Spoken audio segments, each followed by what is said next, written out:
আমাকে কি দেখা যাচ্ছে? শুনতে পাচ্ছ? ওয়ালাইকুম আসসালাম, জান্নাতুল ফেরদৌসি। অসুবিধা নাই, একটু ধৈর্য ধরো, ধৈর্য ধরো, ধৈর্য ধরো। মাস্টার যে আসে হের জীবন শেষ, জৈবনও শেষ। কারণ প্রতি 2 ঘন্টা পর পরই ক্লাস। আমরা তো মানুষ, রোবট না। আমাদের একটু বিশ্রাম করার দরকার। সকালে যে ক্লাস শুরু হয়, রাত 11টায় শেষ হয়, কোনো গ্যাপ নাই। শোনো, আজকে আমাদের আলোচনার আলোচ্য বিষয় হচ্ছে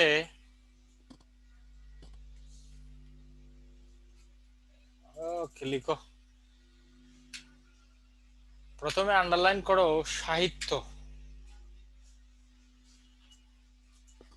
আন্ডারলাইন করো, করে লিখো।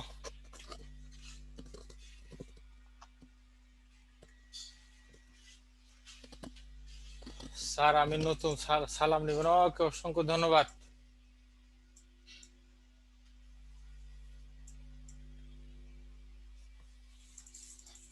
শোনো, তোমরা ক্লাস পাবা, অসুবিধা নাই। ক্লাস করতে করতে তোমরা বলবা যে ক্লাস কমাও, ক্লাস কমাও, আর ভালো লাগে না। তাহলে আন্ডারলাইন করো সাহিত্য কি। লিখো, সাহিত্য হলো মানব ও সমাজ জীবনের দর্পণ। সাহিত্য হলো মানব ও সমাজ জীবনের দর্পণ। দুইজনে আনমিউট করে দেন, মিউট আনমিউট করার একজন রইল দেন। আচ্ছা, কে কথা বলতে চাচ্ছ আমার সাথে? মানে মিউট আনমিউট করতে পারবা? ডাক্তার সূচনা রে দেন, এতে দেখা যায়। অথবা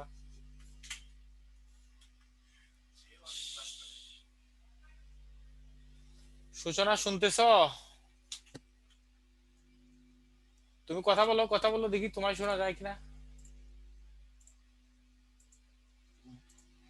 ওরে দেন নাই, ও তো কথা বলে শোনা যায় না। মিউট আনমিউট করতে হবে, আপনি একটু বলে দেন। তাহলে ও পারবে না। আর কেউ আছেন দেখি? ফরিদ,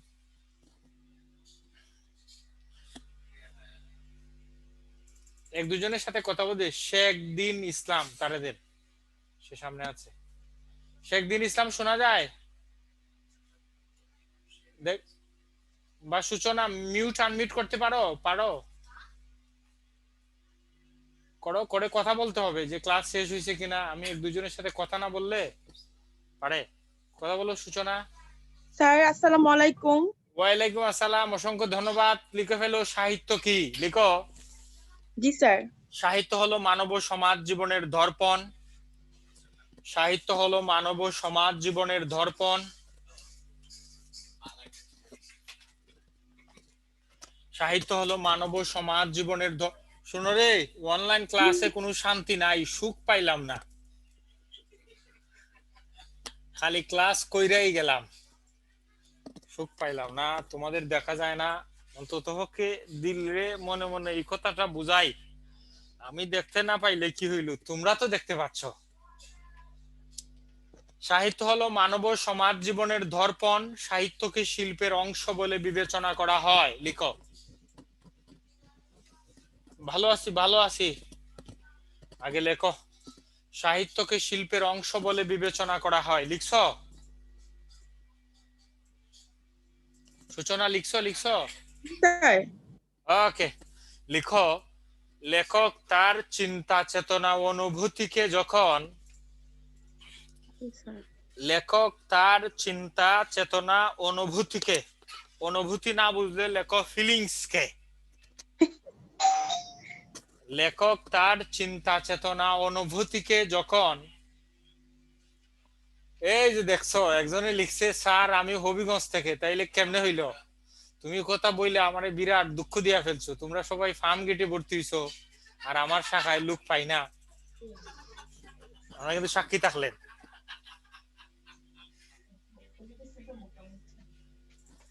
লেখক তার চিন্তা চেতনা অনুভূতিকে যখন শিল্প বিন্যাসে শৈল্পিক রূপ দান করেন, লেখক তার চিন্তা চেতনা অনুভূতিকে যখন শিল্প, শিল্প বিন্যাসে শৈল্পিক রূপ দান করেন তখন তাকে সাহিত্য বলে। লেখক তার চিন্তা চেতনা অনুভূতিকে যখন শিল্প বিন্যাসে শৈল্পিক রূপ দান করেন তাকে সাহিত্য বলে। সাহিত্য প্রধানত দুই প্রকার, জি পদ্য স্যার। সাহিত্য আর গদ্য সাহিত্য। লেখক তার চিন্তা চেতনা অনুভূতিকে যখন শিল্প বিন্যাসে শৈল্পিক রূপ দান করেন তাকে সাহিত্য বলে। জি স্যার। সাহিত্য প্রধানত দুই প্রকার, পদ্য সাহিত্য, গদ্য সাহিত্য। লিখো।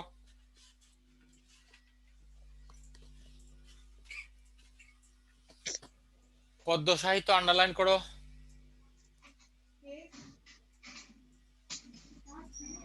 লেখছে স্যার আমি 40তমতে হবিগঞ্জে করছি, আপনাদের কারোর সাথে যোগাযোগ করতে বলো কি আমার নম্বর আছে না? হায় হায় রে, আমার নম্বর আছে, নম্বরে কল দিতা। তো যাক, দুর্ঘটনা ঘটাই ফেলছো, আর তো বইলা লাভ নাই।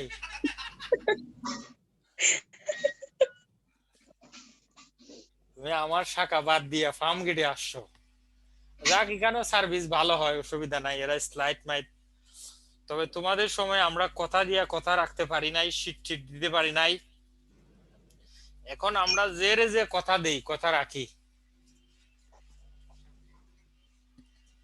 তাহলে লিখো, লেখক তার চিন্তা চেতনা অনুভূতিকে যখন শিল্প বিন্যাসে শৈল্পিক রূপ দান করেন তখন তাকে সাহিত্য বলে। সাহিত্য প্রধানত দুই প্রকার, পদ্য সাহিত্য, গদ্য সাহিত্য। এবার আন্ডারলাইন করো পদ্য সাহিত্য। হ্যাঁ, লিখো, লেখক তার চিন্তা চেতনা অনুভূতিকে যখন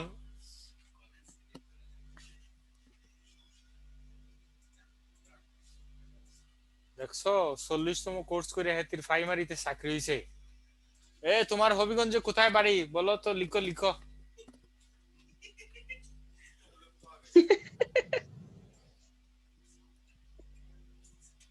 আচ্ছা,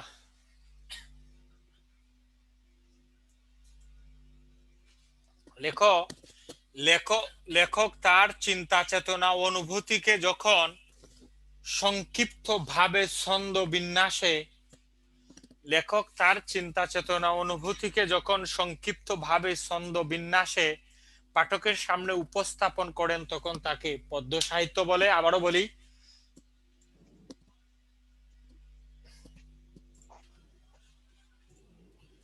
এই সূচনা আপনি হচ্ছে মিউট করে রাখবেন, যখন কথা বলেন শুধুমাত্র তখনই কি আনমিউট করবেন। আচ্ছা, তাহলে লেখক তার চিন্তা চেতনা অনুভূতিকে যখন সংক্ষিপ্ত ভাবে ছন্দ বিন্যাসে পাঠকের সামনে উপস্থাপন করেন তখন তাকে পদ্য সাহিত্য বলে। 2 নম্বরে লিখো গদ্য সাহিত্য।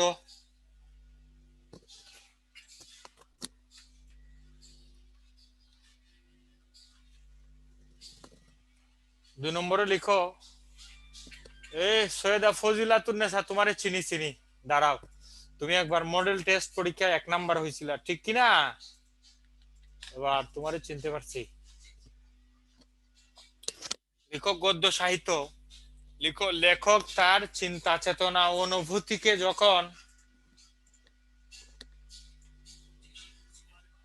পদ্য সাহিত্যর কোনো জনক নাই, পদ্য সাহিত্য, গদ্য সাহিত্যের জনক আছে। লিখো, লেখক তার চিন্তা চেতনা অনুভূতিকে যখন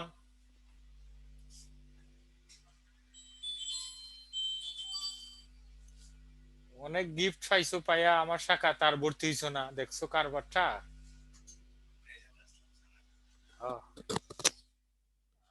লেখক তার চিন্তা চেতনা অনুভূতিকে যখন বর্ণনাত্মক শিল্পের মাধ্যমে পাঠকের সামনে উপস্থাপন করেন তখন তাকে গদ্য সাহিত্য বলে।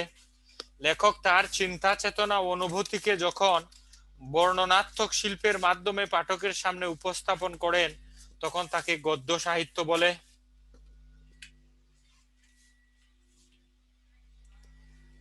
এবার আন্ডারলাইন করো প্রবন্ধ কি।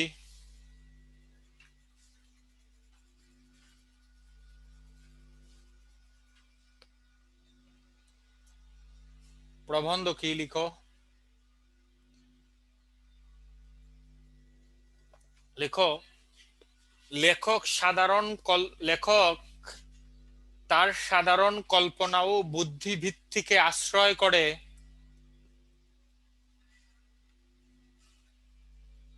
লেখক প্রবন্ধ কি কাকে বলে? লিখো, লেখক তার সাধারণ কল্পনা ও বুদ্ধিভিত্তিকে আশ্রয় করে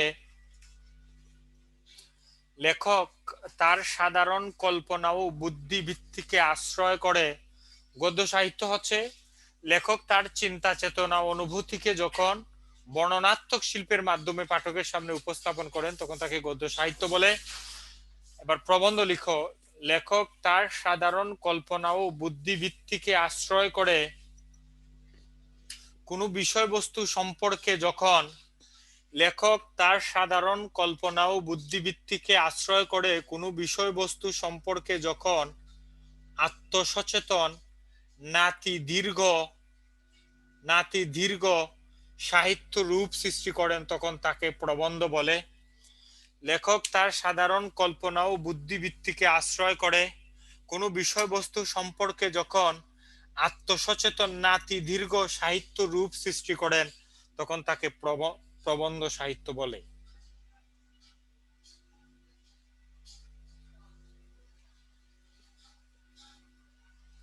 লেখক তার সাধারণ কল্পনা ও বুদ্ধিবৃত্তিকে আশ্রয় করে কোনো বিষয়বস্তু সম্পর্কে যখন, আবারও বলি, লেখক তার সাধারণ কল্পনা ও বুদ্ধিবৃত্তিকে আশ্রয় করে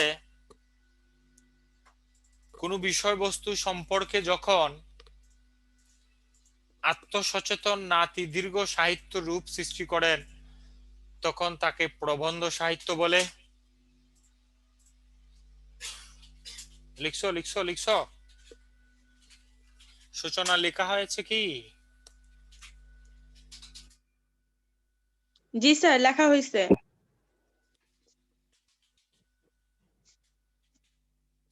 আমার লেখা বোঝা যায় সূচনা? জি স্যার।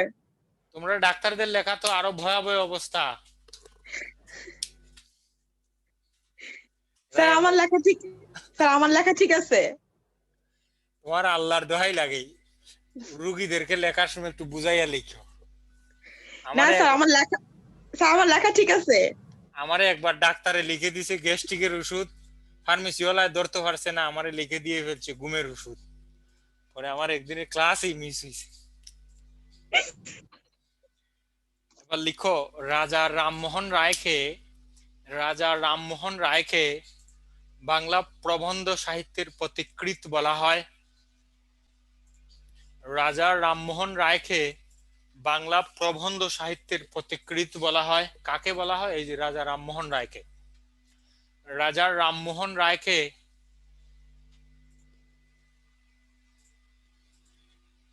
বাংলা প্রবন্ধ সাহিত্যের পথিকৃৎ বলা হয়। রামমোহন রায়ের প্রবন্ধ লিখো। বেদান্ত গ্রন্থ, রাজা রামমোহন রায়ের প্রবন্ধ।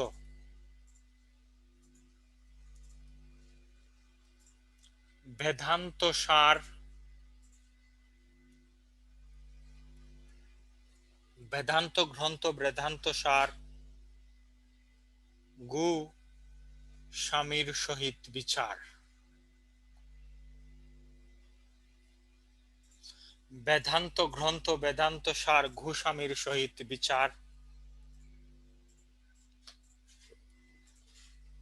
এগুলি কার প্রবন্ধ? রাজা রামমোহন রায়ের। বেদান্ত গ্রন্থ, বেদান্ত সার, ঘু স্বামীর সহিত বিচার।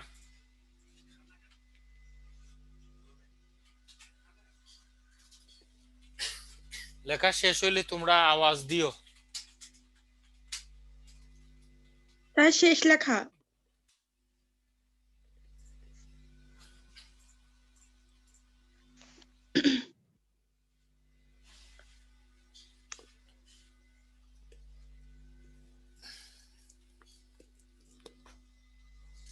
এবার লিখো ঈশ্বরচন্দ্র বিদ্যাসাগর।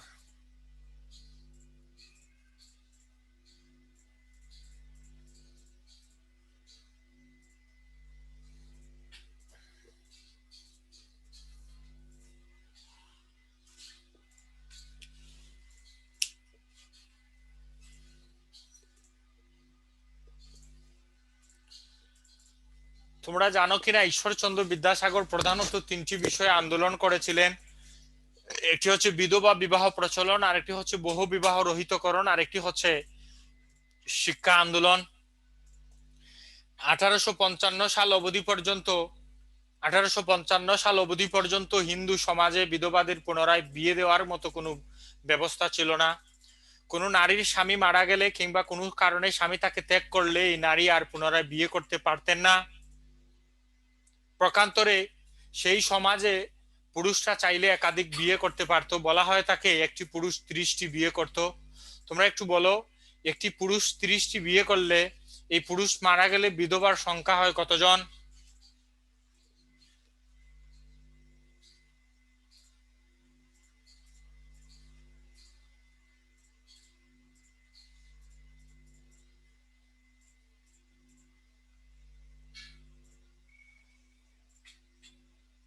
ত্রিশ জন। খেয়াল করো, খেয়াল করো, এই সেই সমাজে ঈশ্বরচন্দ্র বিদ্যাসাগর 1855 সালের অক্টোবর মাসে, একটু শুনবে প্লিজ, আমি পরে লিখাবো, একটু শুনবে। 1855 সালের অক্টোবর মাসে হিন্দু ধর্মের বিভিন্ন শাস্ত্র ঘেঁটে তিনি রচনা করলেন বিধবা বিবাহ প্রচলিত হওয়া উচিত কিনা এত বিষয়ক প্রস্তাব। উনার গ্রন্থটা লিখার পরে চলতে থাকে তর্ক বিতর্ক, উনার পক্ষে বিপক্ষে লোকজন অবস্থান নেয়।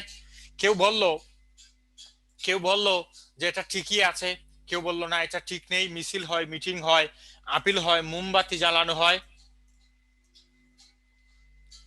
তারপরে তিনি 1855 সালে অক্টোবর মাসে 986 জন লোকের স্বাক্ষর সহ ভারত সরকারের কাছে একটি বিধবা বিবাহ আইন পাশের জন্য একটি আবেদন করেন।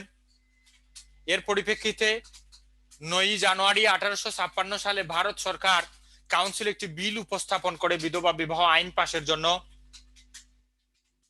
কিছুদিন পরে 17 মার্চ ভারত সরকারের কাছে বিধবা বিবাহের বিপক্ষে একটি আবেদন পড়ে, তাতে স্বাক্ষর ছিল 33,000 লোকের। শেষ পর্যন্ত 1856 সালের 26শে জুলাই ভারত সরকার বিধবা বিবাহ আইন পাশ করে। তিনি যখন এভাবে এই আন্দোলনটা করতে গিয়ে তিনি কিছু প্রবন্ধ লিখেছিলেন ছদ্ম নামে। তোমরা কেউ কি বলতে পারো ঈশ্বরচন্দ্র বিদ্যাসাগরের ছদ্ম নামগুলো কি? সুষনা তুমি জানো, বলো তো।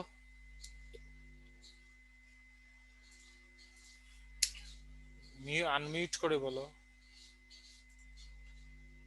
স্যার কোশ্চেনটা আবার একটু বলেন, আমি শুনতে পাই নাই, মানে মিস্টেক হয়েছে আমার। আমার কাছে যায় আসে না কেন কথা? ঠিক আছে, আমি বলছি। তার ছদ্মনাম হলো কস্যচিৎ উপযুক্ত ভাইপো, কস্যচিৎ উপযুক্ত ভাই পুষ্য সহচরস্য কস্যচিৎ তত্ত্বান্বেষণ। খুব সহজ না?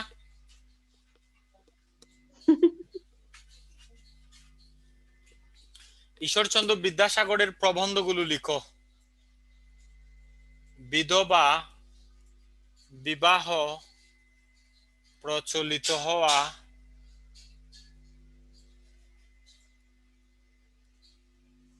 ঈশ্বরচন্দ্র বিদ্যাসাগরের প্রবন্ধ লিখো। বিধবা বিবাহ প্রচলিত হওয়া উচিত কিনা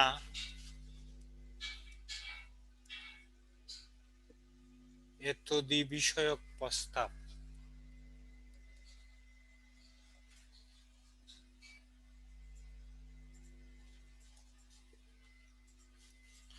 দুই নম্বরে লিখো বহু বিবাহ রহিত হওয়া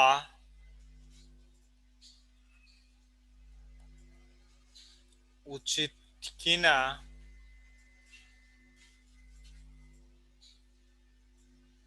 এতদি বিষয়ক বিচার।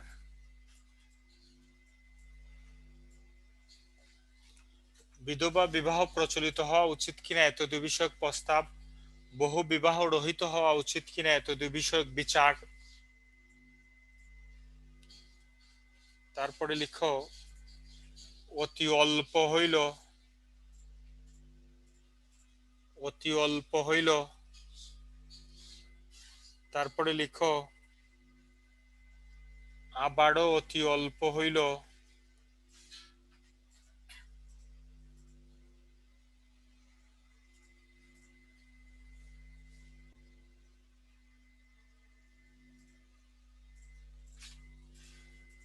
অতি অল্প হইল, আবারও অতি অল্প হইল,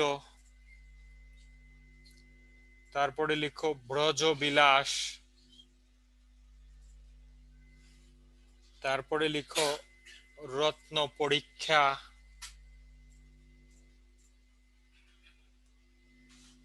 বিধবা বিবাহ প্রচলিত হওয়া উচিত কিনা এতদ বিষয়ক প্রস্তাব, বহু বিবাহ রহিত হওয়া উচিত কিনা এতদ বিষয়ক বিচার, অতি অল্প হইল, আবারও অতি অল্প হইল, ব্রজবিলাস, রত্ন পরীক্ষা।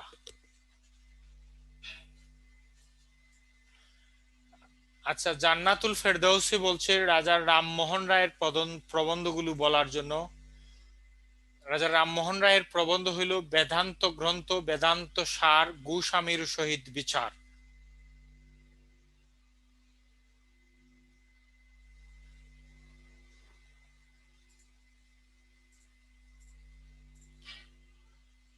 শওকত সাহা লিখছে কস্যজিৎ উপযুক্ত ভাইপো বদরুল ইসলাম।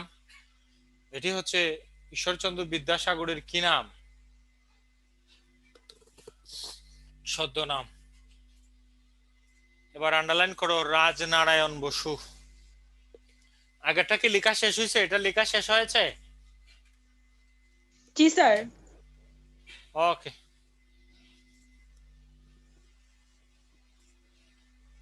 আন্ডারলাইন করো রাজনারায়ণ বসু। ও, লেখা শেষ হয়েছে না। গোস্বামী।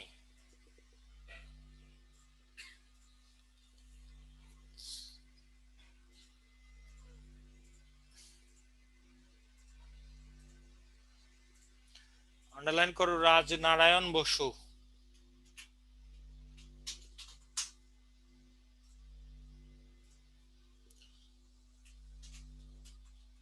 26শে জুলাই সৈয়দ মেহেদী হাসান। আর তোমরা যে যেটা লিখতে পারছো না রাখো, পরবর্তীতে তোমরা যখন প্রশ্ন করবা তখন আমরা এটার উত্তর দিব। মাঝে মাঝে তোমাদের উত্তর দিলে আমাদের ক্লাসে সিরিয়াল থাকে না, তুমি টুক করে নোটে খাতায় লিখে রাখো, পরবর্তীতে এই প্রশ্নগুলোর উত্তর দেওয়া হবে। রাজনারায়ণ বা বসুর প্রবন্ধগুলো লিখো। ব্রহ্ম সাধন,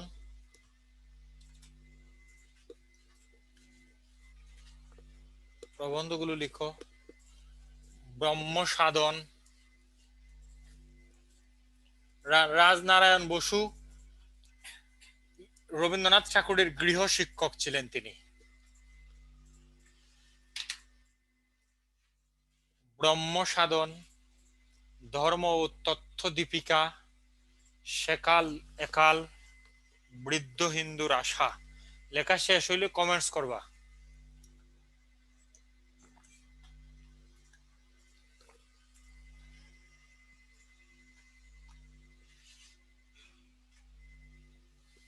স্যার লেখা শেষ।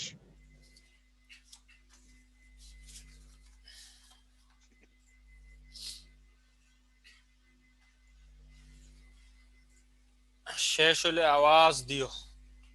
স্যার লেখা শেষ। ওকে ওকে। লিখো বঙ্কিমচন্দ্র চট্টোপাধ্যায়।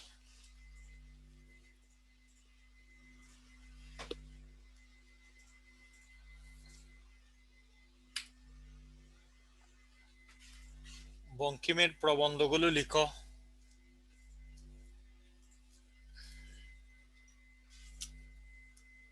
লিখো লুক রহস্য,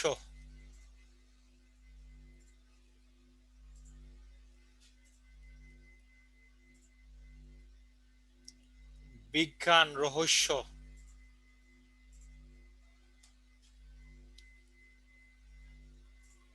সাম্য, ধর্ম তত্ত্ব অনুশীলন,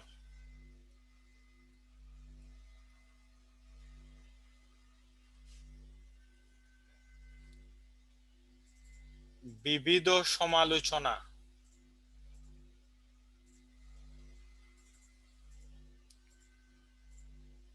কমলাকান্তের দপ্তর,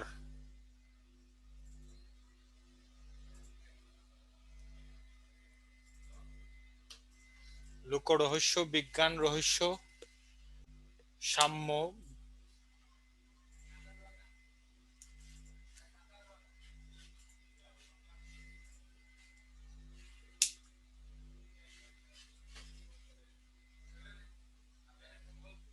স্যার শেষ হইছে। আচ্ছা আচ্ছা আচ্ছা, একটু স্লো বলবো না, অসুবিধা নাই, ধীরে ধীরে।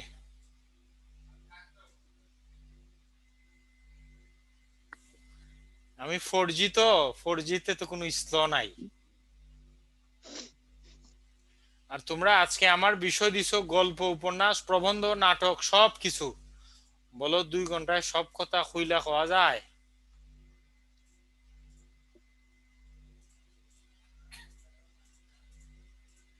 আমার কথা কি শোনা যাচ্ছে না নাকি? স্যার শোনা যাচ্ছে। ওকে ওকে। লেখা শেষ হয়েছে, লেখা শেষ হয়েছে। জি স্যার।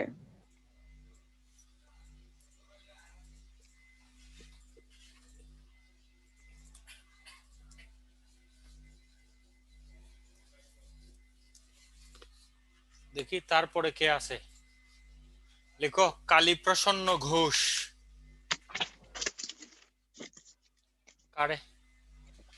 সূচনা তো মিউট করাই থাকে সব সময়, কথা বলার সময় কেবল আনমিউট করে। তো তার সাথে আরে আমার ফটো দিয়ে কি করবা? এই যে দেখো আমি বিশ্রী মানুষ, এটি আমারে দেখতে চাই রে। Sir hello. আমারে দেখে লাভ নাই। স্যার বলো। স্যার আমি যখন কথা বলি তখন আমি মিউট করি, আপনি আমাকে বলেছেন যখন কথা বলবা তখন মিউট করবা, বাট বারবার আমাকে কেন বলা হচ্ছে মিউট করার জন্য? আমি তো মিউট আগেই করেছি, কথা বলার সময় শুধু আমি আনমিউট করি। হ্যাঁ, সাউন্ড আমার কাছে আসে না, করে দে। এদের খুব কে বুঝলাম না, ওর তো সমস্যা হয় না তাই না? আগে তো 2-3টা ক্লাস। শুনো, এক দুজনের সাথে কথা বললে হয় কি, তখন আমরা তখন আসলে বোঝা যায় যে ক্লাস শেষ হইলো কিনা। আগে সারাদিন আমরা তাই করছি, এখন তোমাদের কেন এক দুজনের সমস্যা হইতেছে তা তো বুঝতে পারছি না। আচ্ছা অসুবিধা নাই, তোমরা কমেন্টস করো।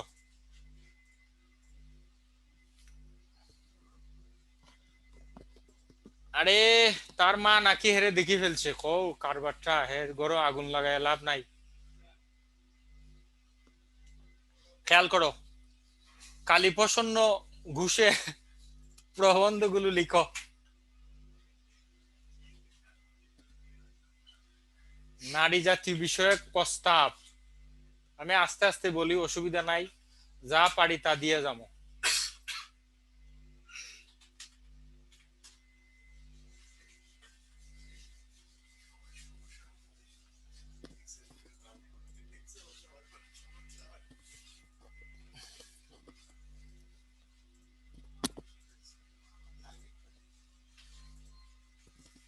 লেখা শেষ হলে আওয়াজ দিও। নারী জাতীয় বিষয়ক প্রস্তাব, সমাজ সুদিনী, প্রভাত চিন্তা, নিভৃত চিন্তা, মানা মহাশক্তি।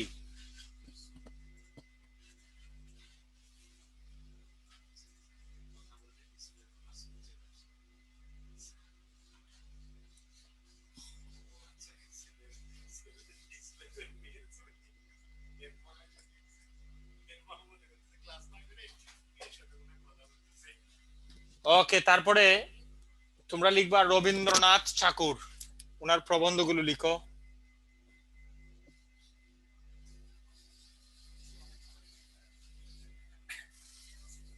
রবীন্দ্রনাথ ঠাকুরের প্রবন্ধ লিখো। লিখো বিবিধ প্রসঙ্গ, বিবিধ প্রসঙ্গ। 2 নম্বরে লিখো বিচিত্র প্রবন্ধ, বিবিধ প্রসঙ্গ, বিচিত্র প্রবন্ধ। তারপরে লিখো সভ্যতার সংকট, বিবিধ প্রসঙ্গ, বিচিত্র প্রবন্ধ, সভ্যতার সংকট। তারপরে লিখো মানুষের ধর্ম,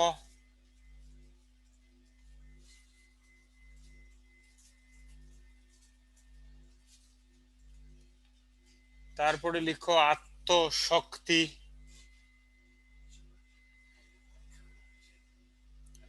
তারপরে লিখো ভারতবর্ষ সাহিত্য,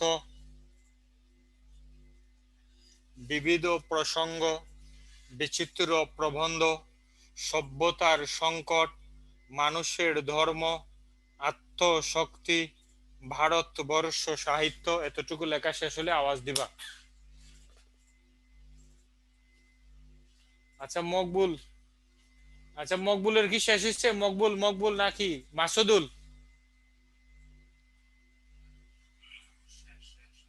মাসুদুল বলুক শেষ হয়েছে কিনা। হ্যাঁ বললো যে আমি শেষ করতে পারি না।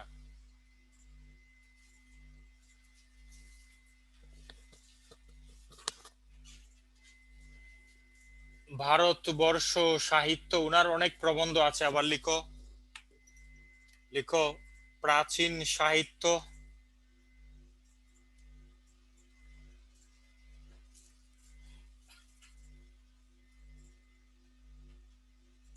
তারপরে লিখো সাহিত্য সমাজ,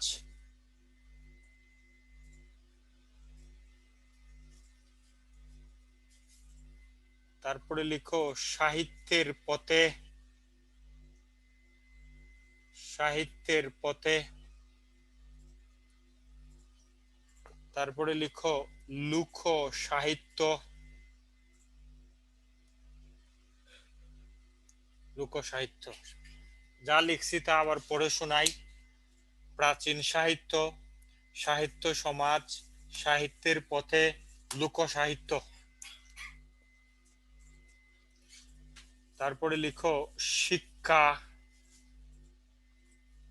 তারপরে লিখো শব্দ, তারপরে লিখো ছন্দ, প্রবন্ধের নাম। তারপরে লিখো কালান্তর,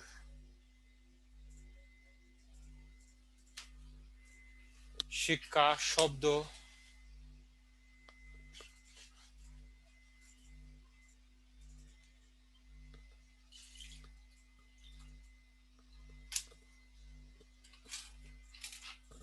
কাশেম ভাই আমি একটু ক্লাসে আছি, একটু পরে কথা বলি।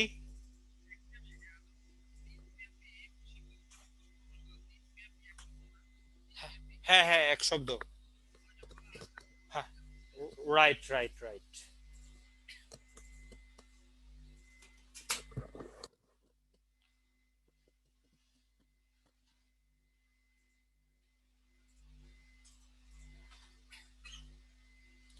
আরে আগেরটা যেটা ছুটে গেছে এটা আমরা পরবর্তীতে আবার দিব।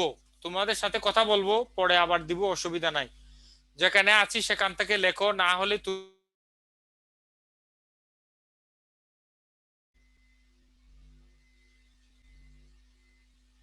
আর প্রয়োজনে আমি এটা ফেসবুক আইডিতে এটা ক্লাসটা পিডিএফ দিয়ে দিব।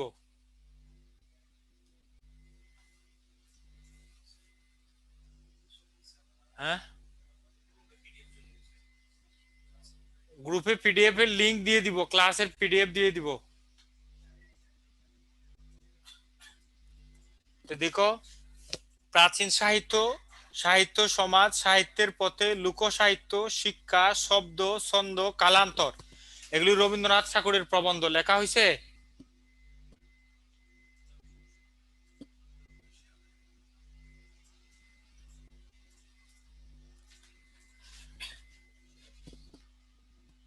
ওকে মুছে ফেলি।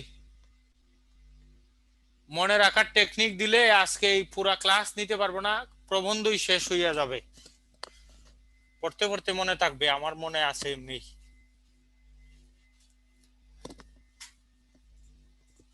পরবর্তীতে টেকনিক দিব না রে ভাই।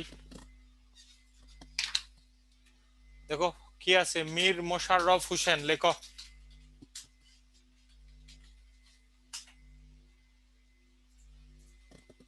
হায় হায় রে, কতজনের কত সমস্যা আজকের ক্লাসে। একজনে কয় স্যার বেশি কমেন্টস করলে সমস্যা, একজনে বলে স্যার মিউট আনমিউট কেউ করলে সমস্যা। তোমরা তো দেখি বিরাট সমস্যায় জর্জরিত জীবন।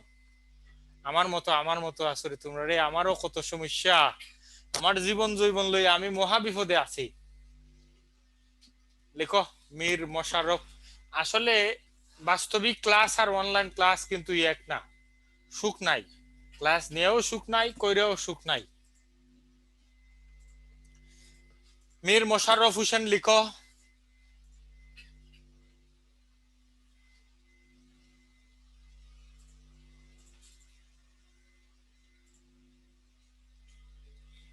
লিখো, মীর মোশাররফ হোসেনের প্রবন্ধ লিখো।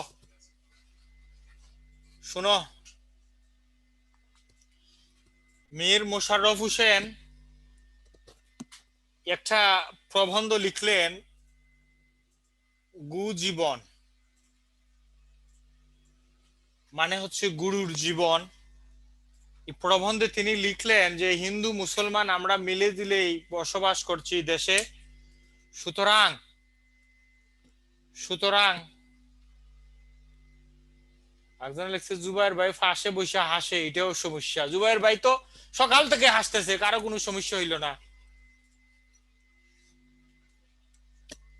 শোনো, আরে ওগুলি অযথা কথা বলে। শোনো শোনো, জীবন হইল, তিনি লিখলেন গুরুর জীবন। এই প্রবন্ধে তিনি লিখলেন যে আমরা ভারতবর্ষে হিন্দু মুসলমান মিলেজিলে বসবাস করি, তো কাজে আজ থেকে আমরা গুরু কুরবানি দিব না। একথা বলার পরে কট্টরপন্থী যারা মুসলিম ছিল তারা ওনাকে লাঠি সুটা নিয়ে খুঁজে। তখন উনি পক্ষান্তরে তিনি একটি বিয়ে করেছিলেন। তোমরা এখন জানো না, আগে আগে যারা বিয়ে করতো তারা কোন একটারে দেখাইয়া আরেকটারে বিয়ে দিয়ে দিত। উনি কলকাতার একটি প্রেম করেছিলেন, খুব ভালো, খুব সুন্দরী, কিন্তু বিয়ের দিন গিয়ে বাসর রাতে দেখেন এটা উনার সুন্দরী প্রেমিকা না, বরং প্রেমিকার ছোট বোন রে তারে দিয়ে দিছে। এই মনের দুঃখে তিনি প্রবন্ধ লিখলেন আমার জীবন। পাইছো?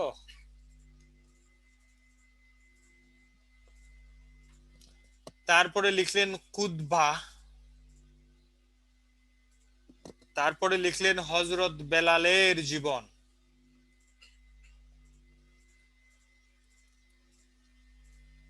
হযরত বেলালের জীবন, জীবন, আমার জীবন, কুদবা, হযরত বেলালের জীবন।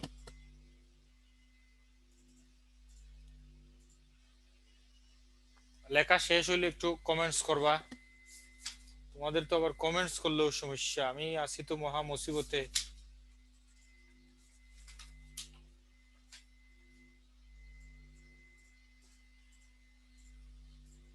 তাহলে কেমনে বুঝবো তোমাদের শেষ? আমি তো আধ্যাত্মিক কোনো ক্ষমতা আমার নাই, যে ক্ষমতা নারী জাতির ভিতরে আছে। এ শোনো, নারীদেরকে আল্লাহ আধ্যাত্মিক ক্ষমতা দিয়া পাঠাইছে। আমি একবার একটি সরকারি কাজে, সরকারি অফিসে গেছিলাম। সেখানে আমারে বলল রেজিস্ট্রার সাহেব ভার্সিটির, বলল না এটা হবে না। সে আমারে 36টা নিয়ম দিয়া বুঝাইছে যে এটা কোনো আইনে, কোনো বিধিতেই আমার এই কাজটা করা যায় না। ঢাকা ইউনিভার্সিটিতে আমার এক বান্ধবীকে এই কথাটা বলার পরে সে আমারে বলল আগামী মঙ্গলবার আমার সাথে চলো। সে সাজগুজ করিয়া আসলো, আসার পরে আমারে বলল এখানে বসে থাকো। আমার ছাত্র জীবনের ঘটনা। আমারে বসাইয়া সে রেজিস্ট্রার অফিসারের সাথে কি এমন কথা বলল আমি শুনতে পাই নাই, তবে কথাবার্তা তাদের মধ্যে কিছু হইছে। খানিক আধা ঘন্টা পরে খবর পাইলাম আমার কাজটা হইল।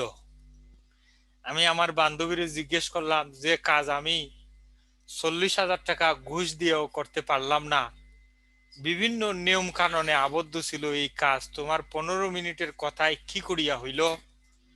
সে আমায় বলিল নারী জাতির অদৃশ্য এক প্রকারের ক্ষমতা আছে, যে ক্ষমতা আল্লাহ আমাদের দিছে, তোমাদের দেয় নাই।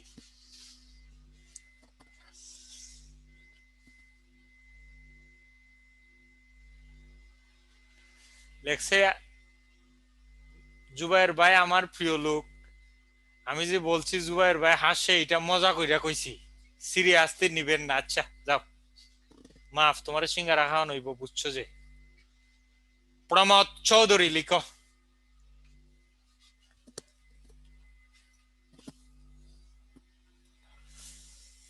একজন লিখছে দরজা ক্লোজ ছিল কিনা দেখছো কারবার, হের মন কোন জায়গায় গেছে। না, দরজা ঠিকই ছিল। তোমার তো মতলব ভালো না দেখতেছি, তোমার বিয়ে করানো দরকার। এখনই দরজা বন্ধ করতে চাও?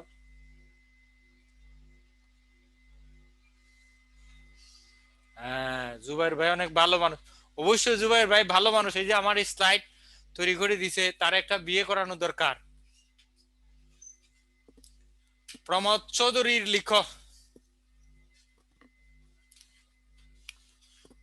প্রমোদ চৌধুরী বিখ্যাত প্রাবন্ধিক, ওনার প্রবন্ধগুলো লিখো। লিখো তেল নুন লকড়ি, তেল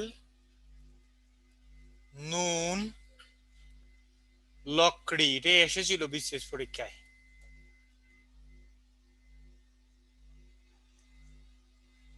তারপরে লিখো বীরবলের হাল খাতা,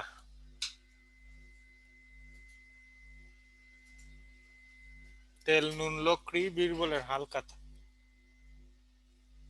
তারপরে লিখো বীরবলের টিপ্পনী,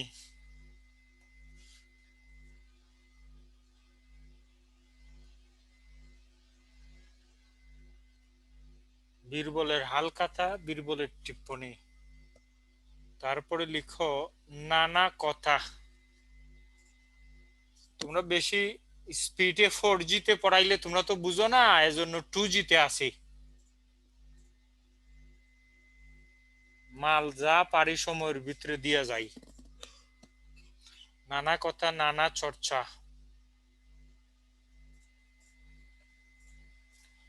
আত্মকথা, বঙ্গ সাহিত্যের সংক্ষিপ্ত পরিচয়।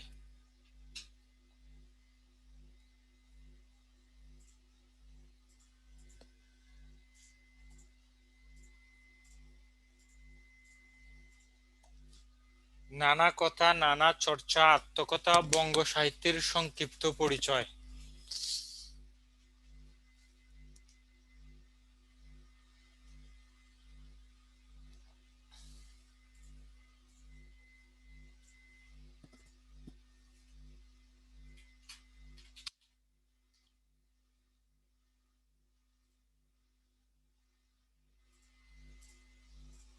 লেখা শেষ হলে আওয়াজ দিও।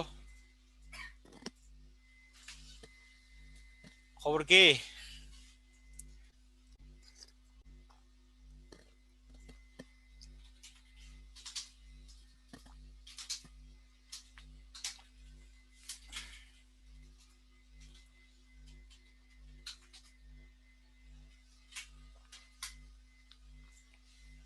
তোমাদের আল্লাহর দোহাই লাগে, শেষ হইলে জানাইও।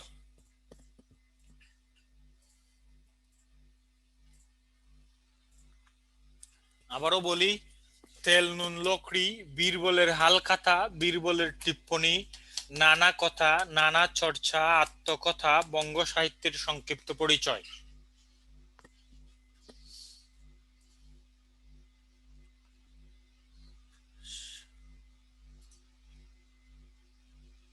কমপ্লিট স্যার, ওকে, ঠিক আছে। এবার লিখো উপন্যাস।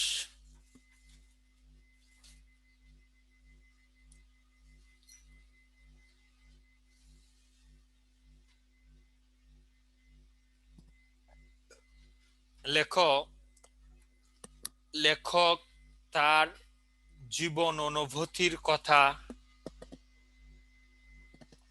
লেখক তার জীবন অনুভূতির কথা,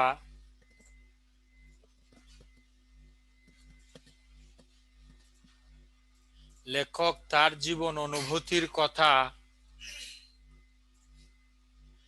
কাহিনী আকারে, লেখক তার জীবন অনুভূতির কথা কাহিনী আকারে বর্ণনাত্মক শিল্পের মাধ্যমে, আবারও বলি, লেখক তার জীবন অনুভূতির কথা কাহিনী আকারে বর্ণনাত্মক শিল্পের মাধ্যমে, লেখক, আবারও বলি, লেখক তার জীবন অনুভূতির কথা কাহিনী আকারে বর্ণনাত্মক শিল্পের মাধ্যমে পাঠকের সামনে উপস্থাপন করাকে উপন্যাস বলে।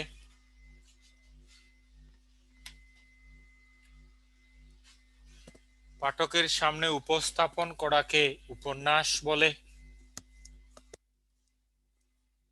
লেখক তার জীবন অনুভূতির কথা কাহিনী আকারে বর্ণনাত্মক শিল্পের মাধ্যমে পাঠকের সামনে উপস্থাপন করাকে উপন্যাস বলে। লিখো, উপন্যাস বিভিন্ন প্রকারের হতে পারে। উপন্যাস বিভিন্ন প্রকারের হতে পারে, যেমন সামাজিক উপন্যাস, যেমন সামাজিক উপন্যাস, রাজনৈতিক উপন্যাস ও কাব্যধর্মী উপন্যাস। যেমন সামাজিক উপন্যাস, রাজনৈতিক উপন্যাস ও কাব্যধর্মী উপন্যাস। এতটুকু লিখতে পারছো কিনা কমেন্টস করো দুইজনে। এস এম আমিনুল হক, আকি আক্তার, সূচনা শেষ। ওকে, এবার লিখো, এবার প্যারা করে লিখো 1823 সালে 1823 সালে ভবানী চরণ বন্দ্যোপাধ্যায় 1823 সালে ভবানী চরণ বন্দ্যোপাধ্যায় 1823 সালে ভবানী চরণ বন্দ্যোপাধ্যায়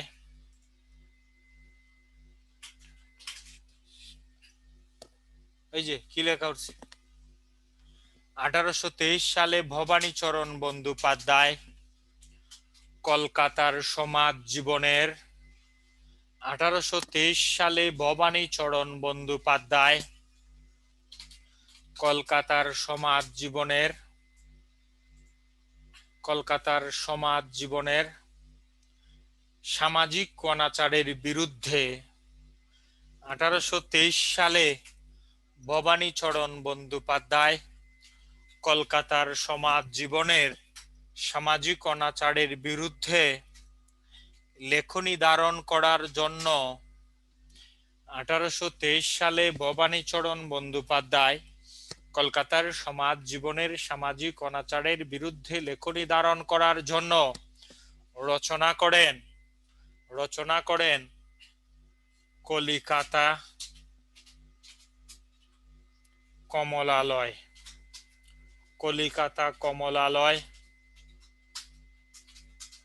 কমলালয় নব বাবু বিলাস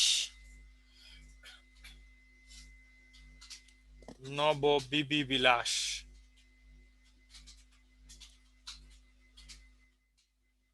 নববাবু বিলাস নববিবি বিলাস।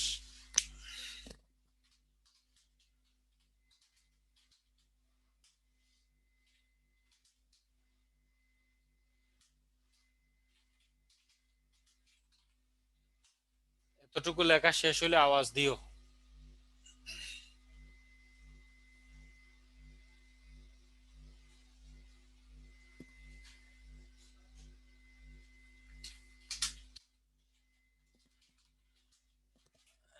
আঠারোশো তেইশ। এবার আসো 1852 সালে। প্যারা করে লিখো, প্যারা করে লিখো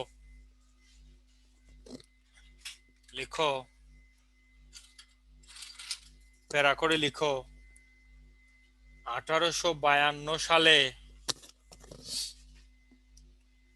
হেনা ক্যাথরিন 1852 সালে হেনা ক্যাথরিন মেলেস 1852 সালে হেনা ক্যাথরিন মেলেস খ্রিস্ট ধর্ম প্রচারের জন্য রচনা করেন। 1852 সালে হেনা ক্যাথরিন মেলেস খ্রিস্ট ধর্ম প্রচারের জন্য রচনা করেন ফুলমণি ও করুণার বিবরণ।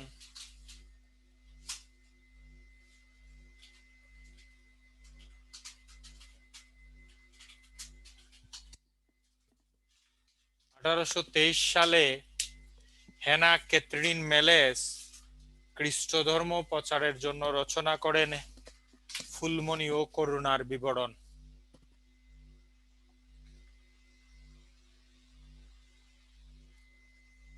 লিখছো লিখছো লিখছো লিখছো। সোনিয়া রহমান।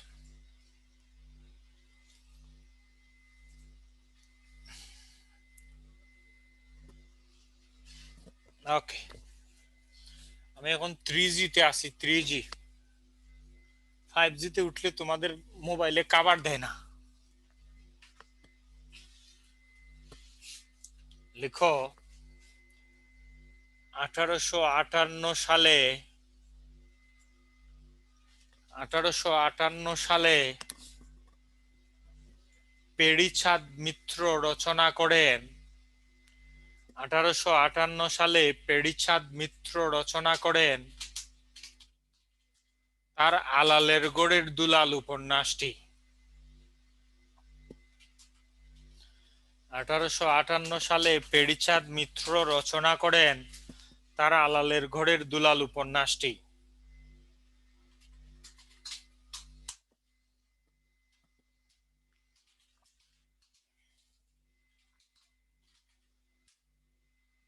লিখছো?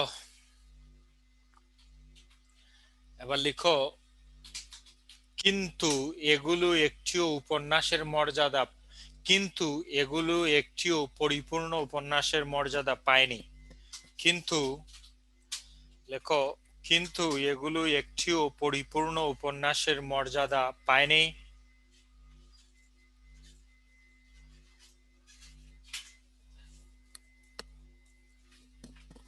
কিন্তু এগুলো 1858 সালে পেড়িচাঁদ মিত্র রচনা করেন আলালের ঘরের দুলাল উপন্যাসটি। কিন্তু এগুলো একটিও পরিপূর্ণ উপন্যাসের মর্যাদা পায়নি। ডাক্তার মিসবাহ। লিখতে পারছেন?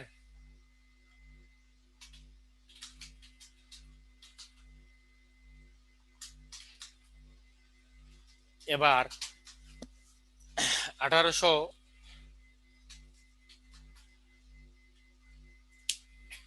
এবার লিখেন 1865 সালে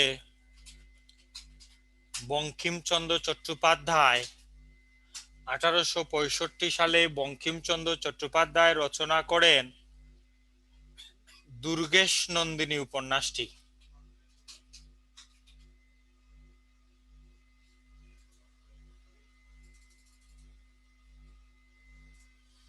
1865 সালে বঙ্কিমচন্দ্র চট্টোপাধ্যায় রচনা করেন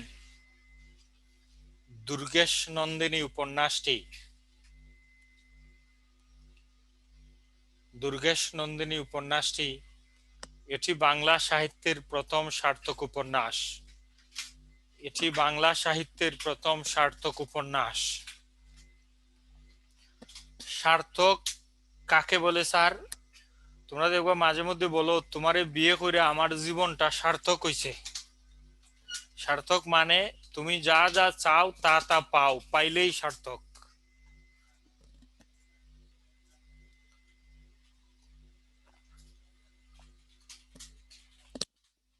আঠারোশো 65 সালে বঙ্কিমচন্দ্র চট্টোপাধ্যায় রচনা করেন তার দুর্গেশ নন্দিনী উপন্যাসটি।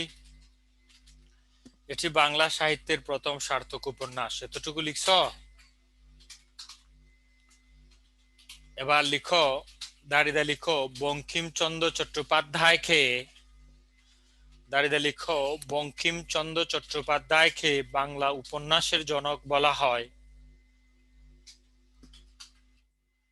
বঙ্কিমচন্দ্র চট্টোপাধ্যায়কে বাংলা উপন্যাসের জনক বলা হয়।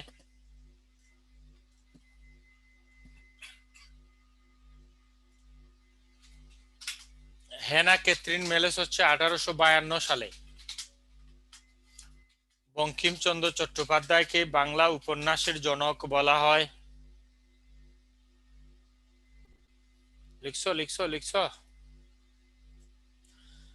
এবার লিখো তার দ্বিতীয় উপন্যাস কপালকুণ্ডলা। তার দ্বিতীয় উপন্যাস কপালকুণ্ডলা। 1866 সালে প্রকাশিত হয়। তার দ্বিতীয় উপন্যাস কপালকুণ্ডলা 1866 সালে প্রকাশিত হয়।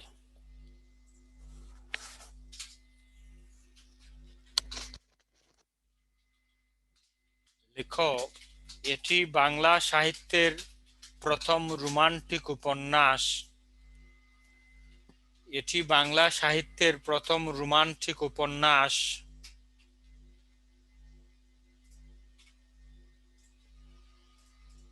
এটি বাংলা সাহিত্যের প্রথম রোমান্টিক উপন্যাস।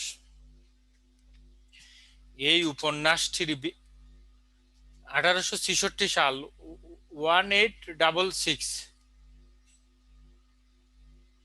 এটি বাংলা সাহিত্যের প্রথম রোমান্টিক উপন্যাস। উপন্যাসটির বিখ্যাত উক্তি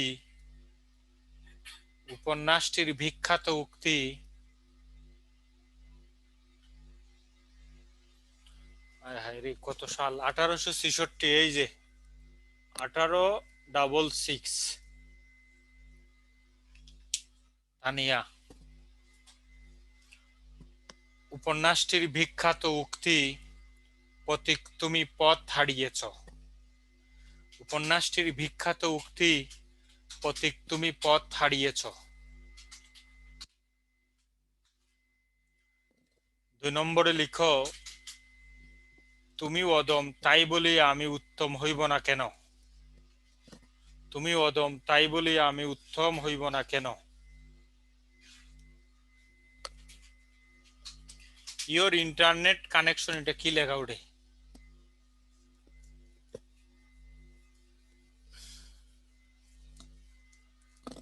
তুমি অদম তাই বলি আমি উত্তম হইব না কেন। তাইলে পরীক্ষা যদি আসে পথিক তুমি পথ হারিয়েছ কোন উপন্যাসের উক্তি, তোমরা লিখবা কপালকুণ্ডলার। পরীক্ষা যদি আসে তুমি অদম তাই বলি আমি উত্তম হইব না কেন কোন উপন্যাসের উক্তি, তোমরা বলবা কপালকুণ্ডলার। পরীক্ষা যদি আসে কপালকুণ্ডলা উপন্যাস কে লিখেছেন, লিখবা বঙ্কিমচন্দ্র চট্টোপাধ্যায়। বঙ্কিমচন্দ্র চট্টোপাধ্যায়ের অন্যান্য উপন্যাসগুলো একটু লিখো।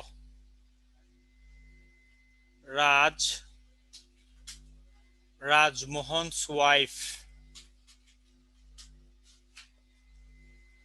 রাজমোহনস ওয়াইফ,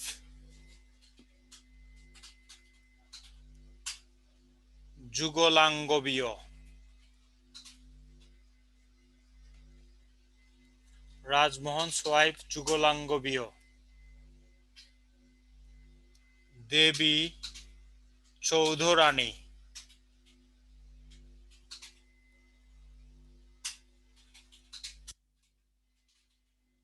দুর্গেশ নন্দিনী,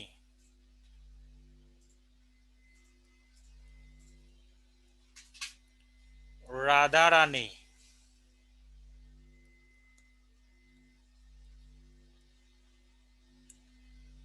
কৃষ্ণকান্তের উইল,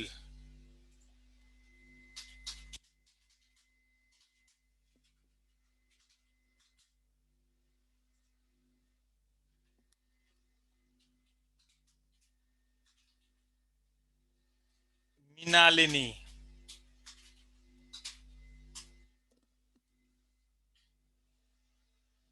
কপালকুণ্ডলা,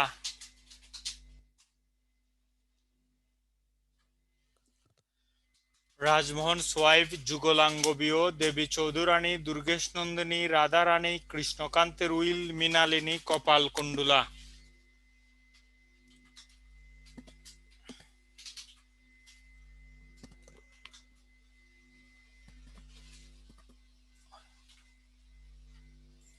আরো আছে তো, এতটুকু লেখে শেষ করো। তোমরা তো নিচে লিখলে দেখবা না তো, এজন্য আমি নিচে নামতেছি না।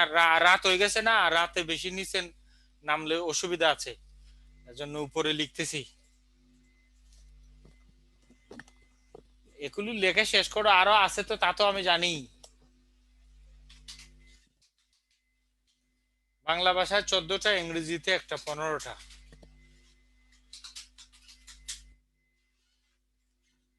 লেখা শেষ? কপালকুণ্ডলা পর্যন্ত লিখছো?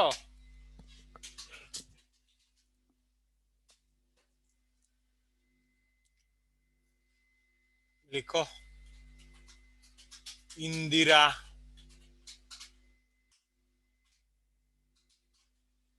সীতারাম,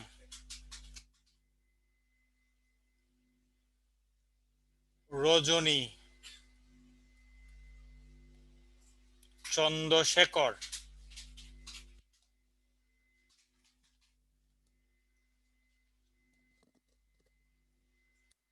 বিষ বৃক্ষ,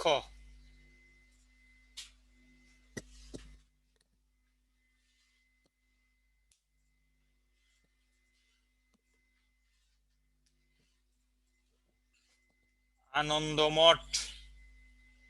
এবার দেখো কয়টা হইল।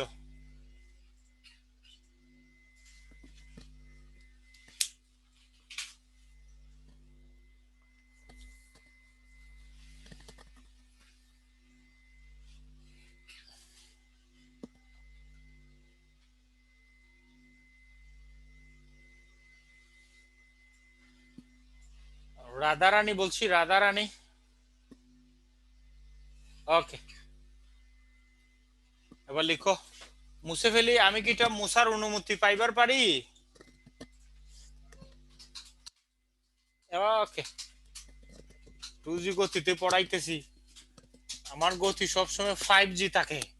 আমার বয়স কম তো, কেবল 30 বছর টপকাইলাম।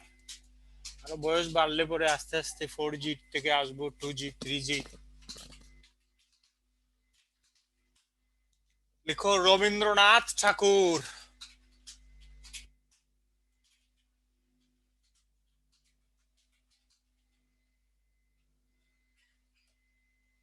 রবীন্দ্রনাথ ঠাকুরের উপন্যাস লিখো।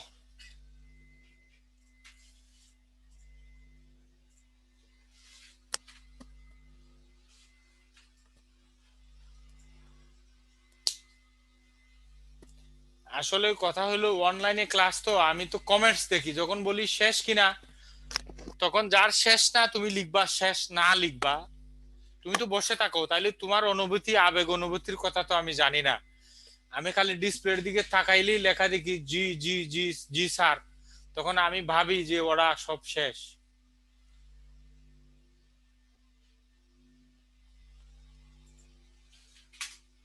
একজন লিখছে স্যার দ্রুত চলেন, আমরাই এই যুগের পোলাপান। ওকে, তোমারই খুঁজতেছি, আতিকুল ইসলাম। এটা সিঙ্গারা খাইয়া যাইও।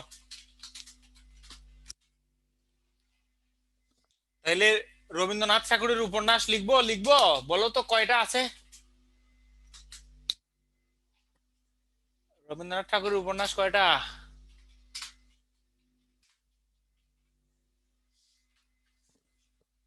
বলো তো রবীন্দ্রনাথ ঠাকুর কি ছদ্মনামে সাহিত্য রচনা করতেন?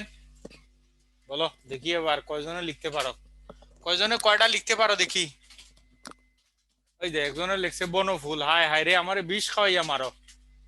বনফুল তো বলাই চাঁদ মুখোপাধ্যায়ের।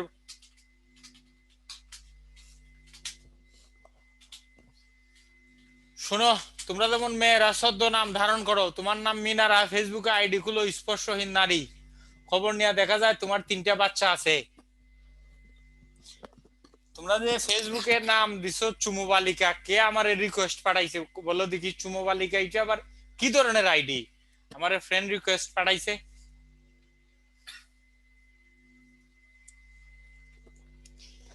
এমন আইডি দেখলে আমার ভিতরে কেমন যেন সুরসুরি শুরু হয়।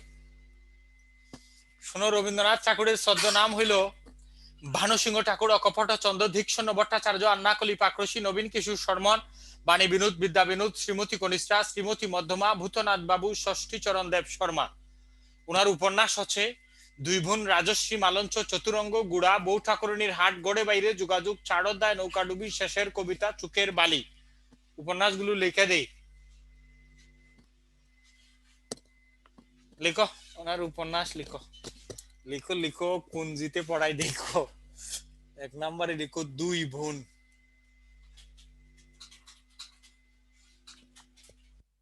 2 নম্বরে লিখো রাজশ্রী। 3 নম্বরে লিখো মালঞ্চ। 4 নম্বরে লিখো চতুরঙ্গ।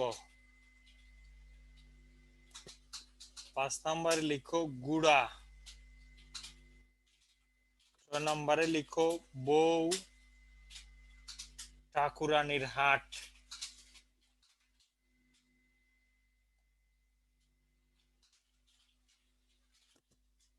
দুই বোন রাজশ্রী মালঞ্চ চতুরঙ্গ গুড়া বউ ঠাকুরানীর হাট। তারপরে লিখো গড়ে বাইরে।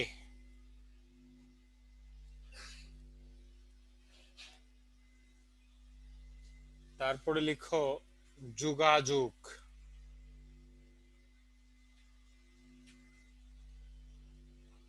তারপরে লিখো 4 অধ্যায়।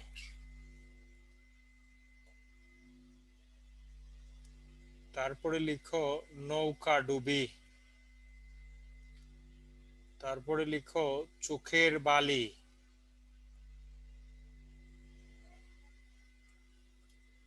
তারপরে লিখো শেষের কবিতা।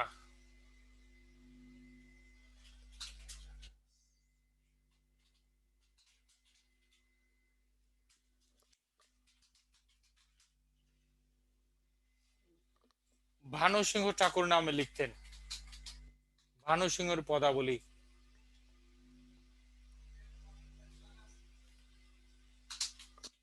4 অধ্যায় তো লিখলাম, 4 অধ্যায়। ব্রিটিশ সরকারের কারাগারে বন্দীদের উদ্দেশ্যে তিনি লিখলেন 4 অধ্যায় উপন্যাসটি।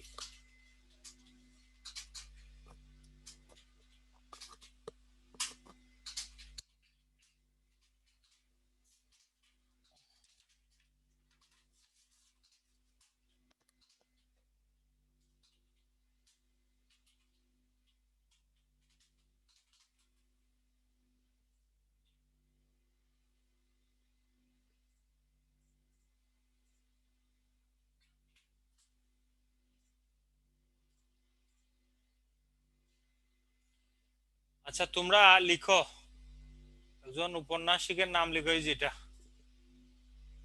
স্লাইডটা একটু কেটে গেছে, এই যে লিখো রমেশ চন্দ্র দত্ত।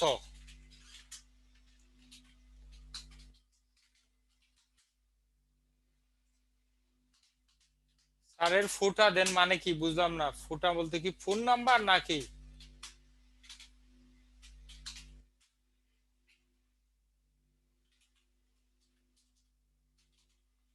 ফোন নাম্বার দেওয়া যাবে না এখানে। আরে ফোন নাম্বার দিলে সমস্যা আছে, ফেসবুক আইডিতে যোগাযোগ করবা। আমি চাকরি বাকরি করি তো, ফোন নাম্বার দিলে একজনের রাতের 3টার সময় একবার ফোন করি বলতেছে যে স্যার কাজল কালো কোন সমাস।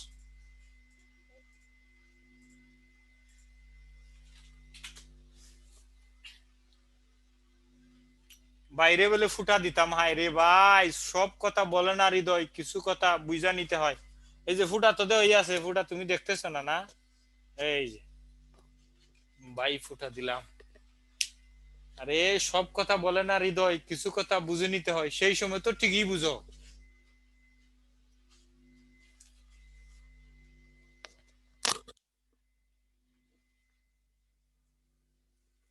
সেই সময় তো বটতলায় ঠিকই যাও। সংসদ ভবনের সামনে গেলে দেখা যায় কেমন প্রেম চলে সেখানে।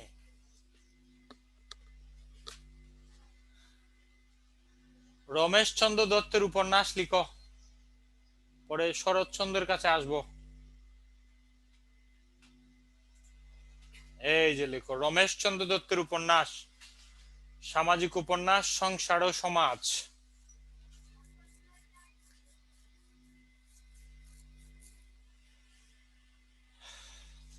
সৈয়দ মেহেদী হাসানে লিখছে স্যার এক ইঞ্চিও ফাঁকা থাকে না। ফাঁকা রাইখে লাভ নাই, সব লিখে ফেলো। ফাঁকা থাকলে হইব, সব ইঞ্চি লিখতে হবে। লেখো লেখো লেখো লেখো।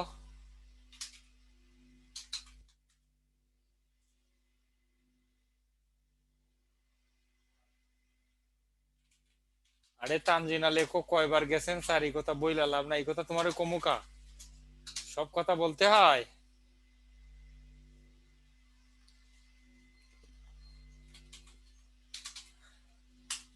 ডাক্তার মিসবা লিখছে প্রকৃতি শূন্য স্থান পছন্দ করে না, হয় রে ভাই, এটা ঠিক।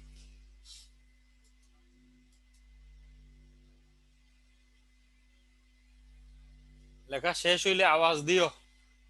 অনেক কথা আছে, সব কথা খুইলা খাওয়া যাইব কিনা জানি না।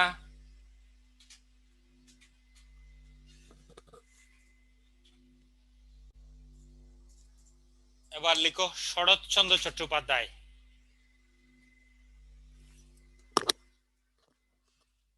লেখছে স্যার আপনার ক্লাস করতে অনেক মজা পাই, শিখাও যায় আর হাসতেও পারি। ওকে, রহিমা, রহিমা আক্তার, তোমারে অসংখ্য ধন্যবাদ। তোমারে একটা সিঙ্গারা খাওয়ানো হবে, কবে খাওয়াই আমি জানি না, যদি এই ইহকালে দেখানো হয় তাইলে, দেখা না হইলে তো বাদ, মাফ করে দিও। শরৎচন্দ্র চট্টোপাধ্যায় লিখো।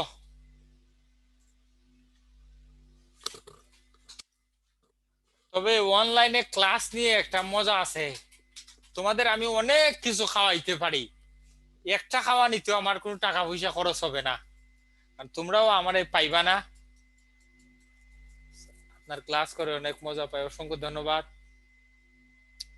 এই দেখছো আরেকজন লিখেছে স্যার কলা খাওয়ান, হে তো মতলব খুব খারাপ এর কথায়, আমি দুষ্টুর গন্ধ পাচ্ছি। বুঝলাম না হেতের কলার কথা কেন মনে হইলো, দেখি কলা না অন্য কিছু খাওয়া মনে।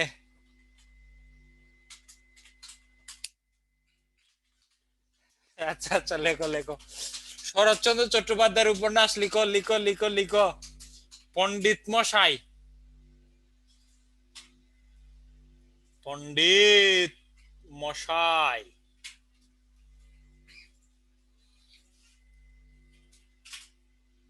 বড় দিদি,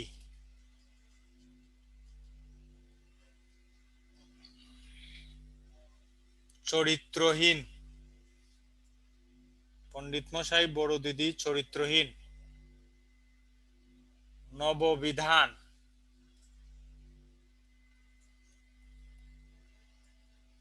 দেনা পাওনা। পণ্ডিত মশাই, বড় দিদি, চরিত্রহীন, নববিধান, দেনা পাওনা। চন্দ্রনাথ, শুভদা,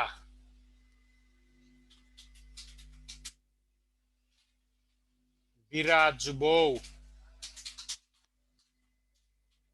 আর নিচে নামবো, নিচে নামবো। আরে নিচে নামবো বলতে বোর্ডের নিচে নামবো কিনা দেখো কিনা। ব্রাহ্মণের মেয়ে।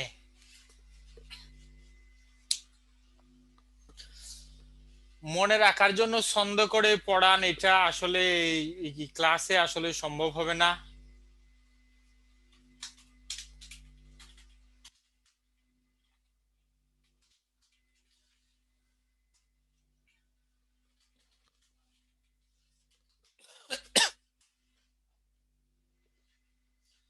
একজন লিখছে স্যার আপনার প্রিয় সাহিত্যিককে, আমার প্রিয় সাহিত্যিক হচ্ছে রবীন্দ্রনাথ ঠাকুর।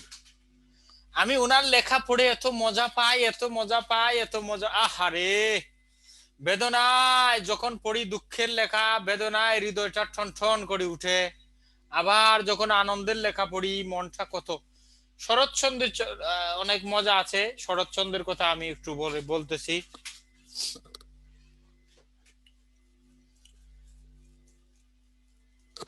লিখো শ্রীকান্ত,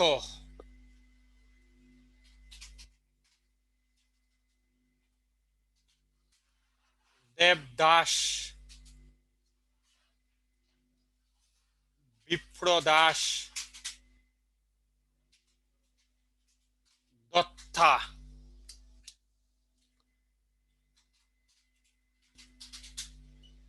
দত্তা, পল্লী সমাজ,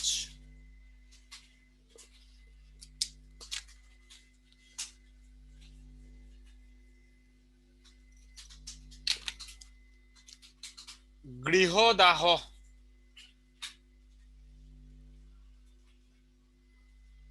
পথের দাবি,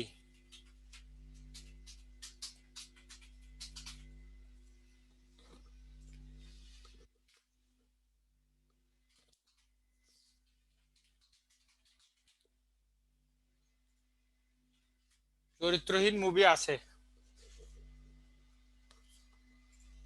নিষ্কৃতি, শেষ প্রশ্ন।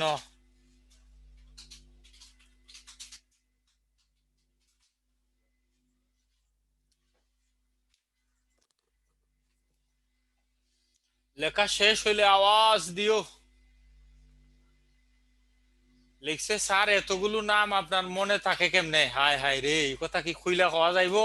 সব সব কথা কি বলতে হয়?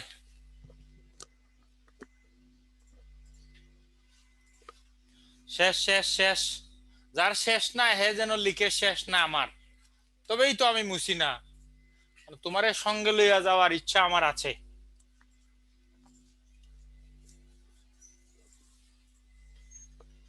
শোনো, দুটো উপন্যাসের কথা বলি। একটি হচ্ছে ব্রাহ্মণের মেয়ে।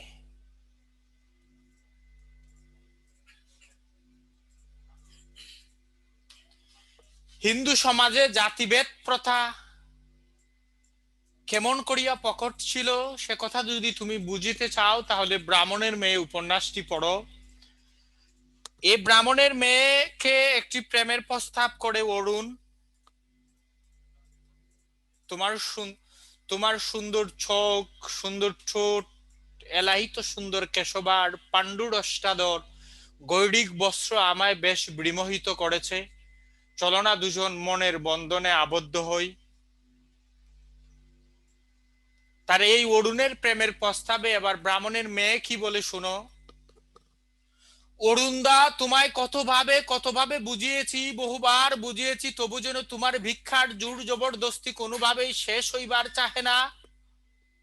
মা মেনে নিতে পারে, বাবা ভুলে যেতে পারে, সমাজ স্বীকৃতি দিতে পারে, কিন্তু আমি যে ভুলে যেতে পারি না আমি কত বড় ব্রাহ্মণের মেয়ে। পাইছো? খবর পাইছো?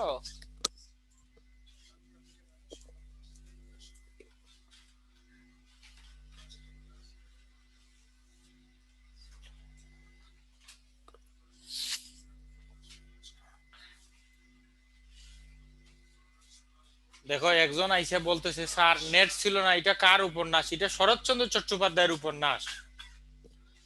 আচ্ছা, আরো একটা উপন্যাসের নাম লিখি। বলো তো এটা কোন বুঝের মতো দেখা যাচ্ছে?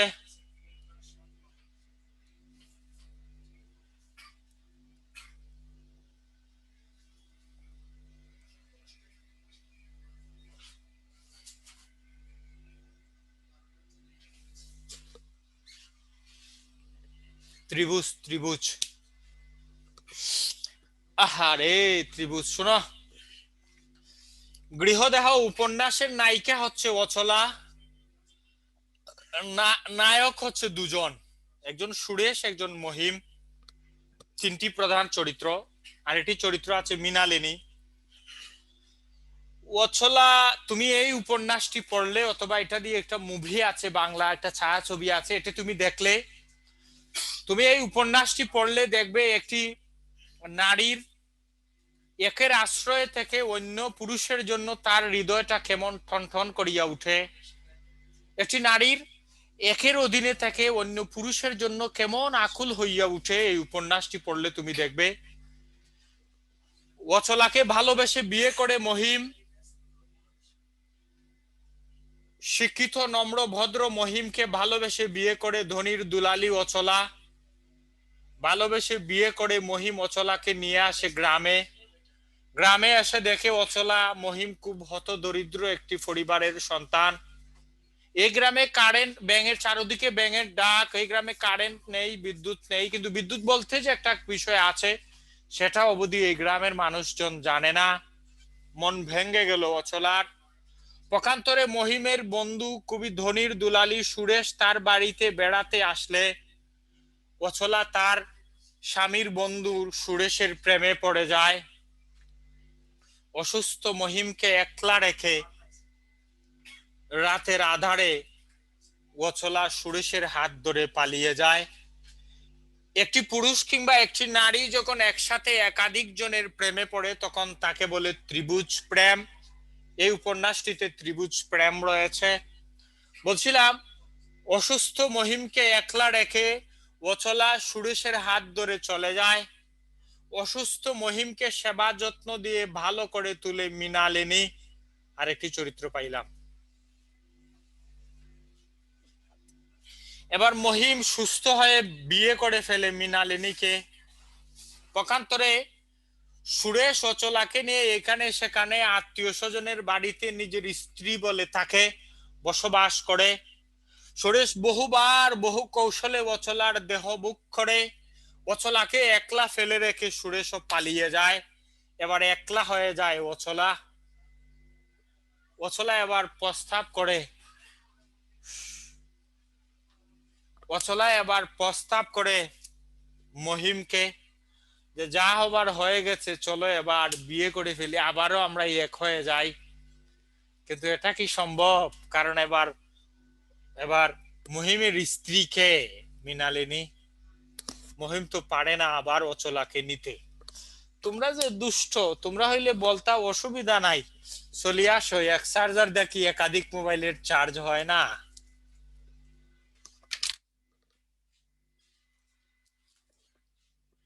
বুঝলে ভালো, না বুঝলে আরো বেশি ভালো, লেখো।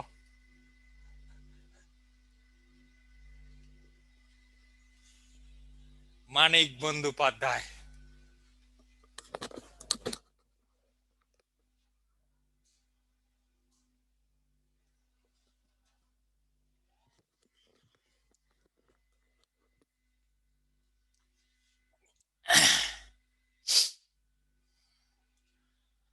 আন্ডারলাইন করছো মানিক বন্দ্যোপাধ্যায়?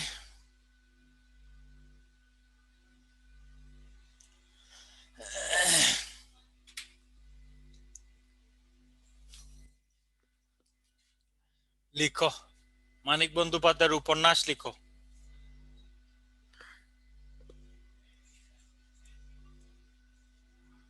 স্বাধীনতার স্বাদ।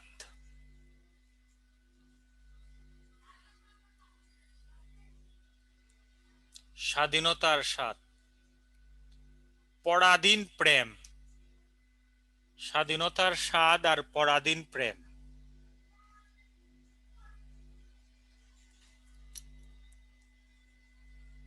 স্বাধীনতার স্বাদ, পরাধীন প্রেম। তারপরে লিখো হরফ। তারপরে লিখো চিহ্ন। তারপরে লিখো পদ্মা নদীর মাঝি।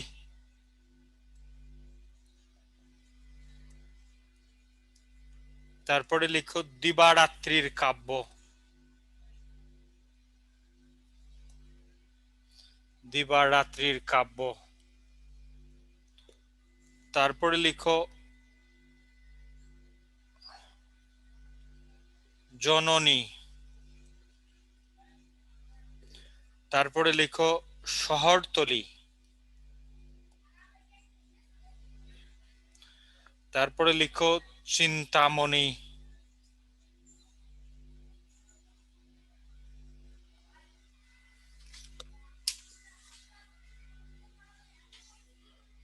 স্বাধীনতার স্বাদ, পরাধীন প্রেম, হরফ, চিহ্ন, পদ্মা নদীর মাঝি, দিবারাত্রির কাব্য, জননী, শহরতলী, চিন্তামণি।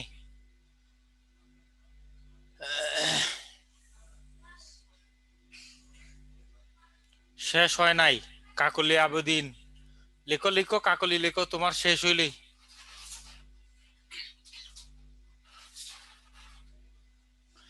মার্ক্সবাদী জিনিসটা কি? কার্ল মার্কস একজন বিখ্যাত দার্শনিক ছিলেন।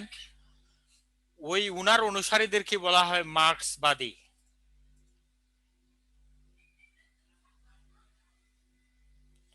লেখা কি শেষ হয়েছে?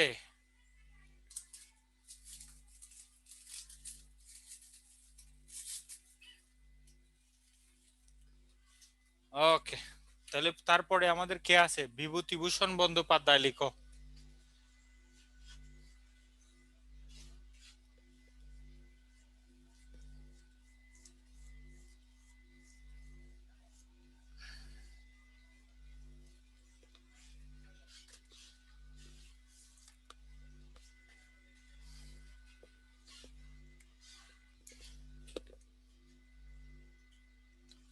লিখো পথের পাঁচালী।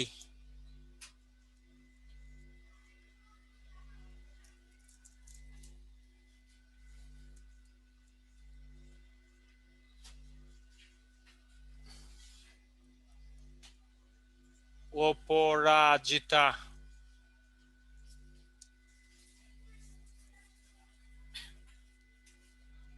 আরণ্যক, দেবযান,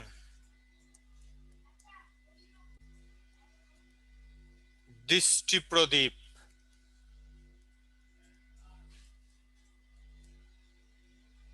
অশনি সংকেত।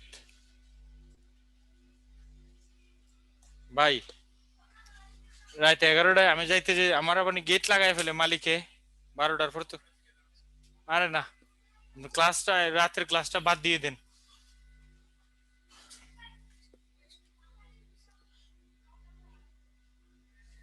দ্রুত লিখেন, দ্রুত লিখেন।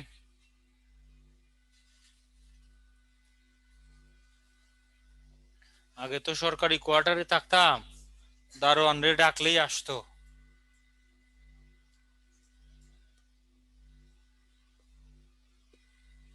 সৈয়দ ওয়ালিউল্লাহ লিখেন।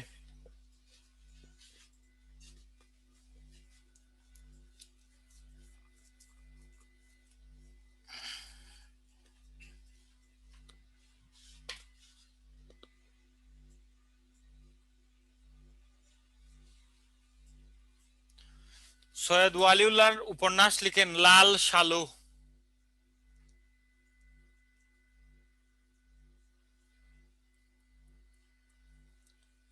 কাঁধো নদী কাঁধো,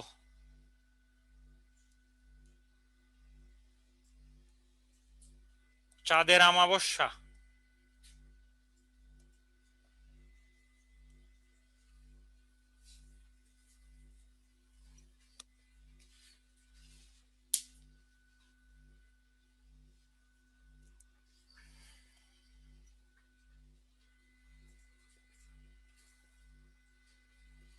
তোমাদের আল্লাহর দোহাই লেগে দ্রুত লিখবা। যে লিখতে পারো না স্ক্রিনশট নিবা।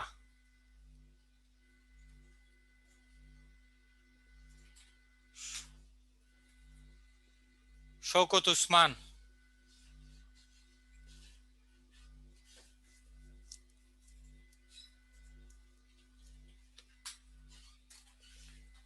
শওকত উসমানের উপন্যাস লিখো। বনি আদম, জননী, কৃতদাসের হাসি, জাহান্নম হতে বিদায়, দুই সৈনিক, নেকড়ে অরণ্য, রাত সাক্ষী, জলাঙ্গি আর্তনাদ।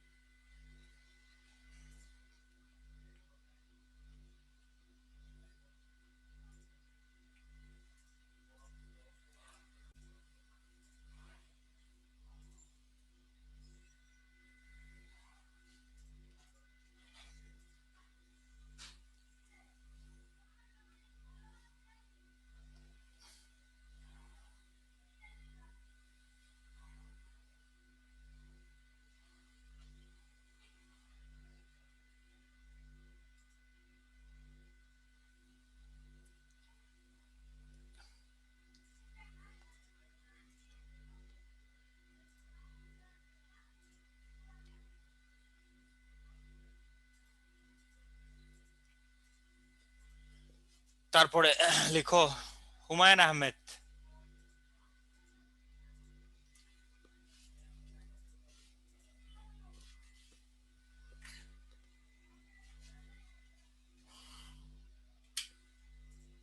লিখো হুমায়ুন আহমেদের উপন্যাস লিখো নন্দিত নরকে,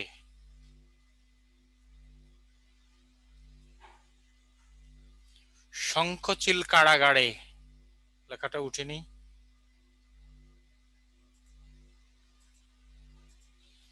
শ্যামল ছায়া,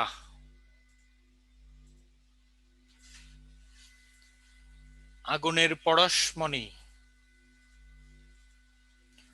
জোছনা ও জননীর গল্প, অমানুষ, সাজগর, অপরাহ্ন, এইসব দিন রাত্রি, ফেরা,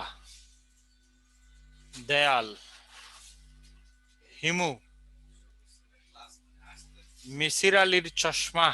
না ভাই, ক্লাস একটা না 8-10 ঘন্টা ক্লাস দিলে হয়? মানুষ তো, আমরা তো মানুষ। লীলাবতী, কুটুমিয়া, 3 পুরুষ। রশিদ করিমের একটা উপন্যাস আছে উত্তম পুরুষ, আর এটা হচ্ছে 3 পুরুষ। লেখা শেষ হলে আওয়াজ দিও। আওয়াজ বলতে আর কি, লিখবা শেষ আর কি।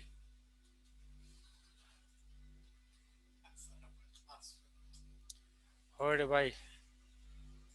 শুনো, আমি যে কোনো সময় মাথা ঘুরাইয়া পড়তে পারি। সকাল থেকে ক্লাস নিতেছি, 2 ঘন্টা পর পর, 2 ঘন্টা পর পর ক্লাস।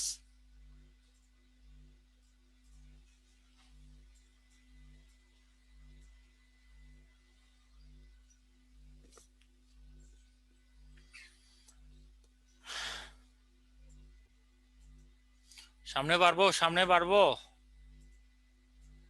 ওকে, লিখো নাটক।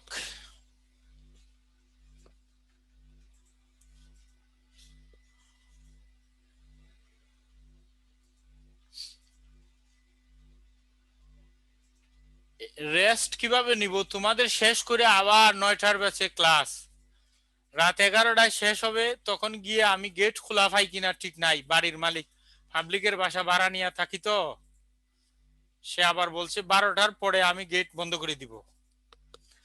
তোমরা তো এই ঝামেলা জানো না, ঢাকা শহরে বাড়িওয়ালার কি অত্যাচার। 12টার পরে হে বেচারা 6 তলায় চলে যায়, আর আমার একলা বাসায় আমি ঢুকতেও পারি না। গেটের সামনে দাঁড়ায় দাঁড়ায় কান্নাকাটি করা ছাড়া আমার কোনো উপায় নাই।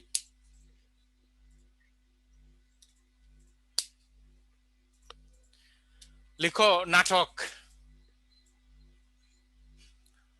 বাড়িওয়ালারে মিস কল দিব, ঠিক তা অবশ্য ঠিক। বাড়িওয়ালা বয়স্ক মানুষ তো, মিস কল দিলে 33টা কল দিছি একদিন, হেতে কোনো রিসিভ করে না। পরে সকালবেলা উঠে নামাজে যাওয়ার সময় ফোন দিছে যে স্যার কি কল দিছিলেন, আমি তো ঘুমাইয়াছিলাম। চিন্তা করে দেখছো?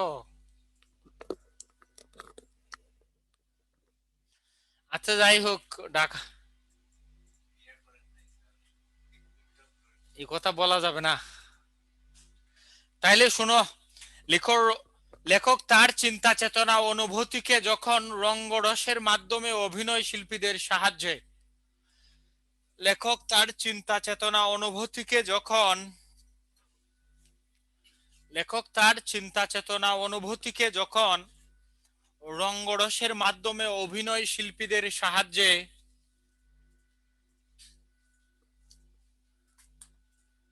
লেখক তার চিন্তা চেতনা অনুভূতিকে যখন রঙ্গরসের মাধ্যমে অভিনয় শিল্পীদের সাহায্যে পাঠকের সামনে বা দর্শকের সামনে উপস্থাপন করেন, তখন তাকে নাটক বলে।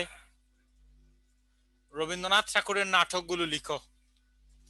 লেখক তার চিন্তা চেতনা অনুভূতিকে যখন রঙ্গরসের মাধ্যমে অভিনয় শিল্পীদের সাহায্যে, জি ওই তো, আর একটু একটু সময় লাগবে। এদেরকে বলেন যে ওই বইল 7টা 15, 9টা 15। হ্যাঁ, আর পারেন যদি মাফ করে দেন আজকে রাইতেলে। লেখক তার চিন্তা চেতনা অনুভূতিকে যখন রঙ্গরসের মাধ্যমে অভিনয় শিল্পীদের সাহায্যে শ্রোতার সামনে উপস্থাপন করেন, তখন তাকে নাটক বলে। এবার রবীন্দ্রনাথ ঠাকুরের নাম লিখো, রবীন্দ্রনাথ ঠাকুরের নাটকগুলো লিখো। দেখো তো রবীন্দ্রনাথ ঠাকুরের নাটকগুলো আমি একবার বললে মনে রাখা যায় কিনা। যদি মনে রাখতে পারো তাইলে আর লিখাবো না, আর যে একবার বললে মনে রাখতে পারে, হেরে যে আজকে নান্না বিরানি বিরানি খাওয়ানো হবে। লিখো তার নাটক লিখো। তাসের দেশ, ফাল্গুনী মাস, নদীর পূজা, পরিত্রাণ, কালমিগায়া, গুড়ায় গলত, চণ্ডালিকা, বাঁশরী, অচলায়তন, ডাকঘর, বসন্ত, রক্তকরবী, তপতি, কালের যাত্রা, বৈকুণ্ঠের খাতা, বিসর্জন। লিখে দেই, লিখো তাসের দেশ,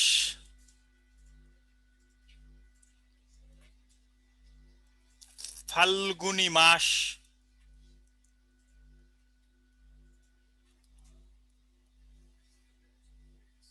নদীর পূজা,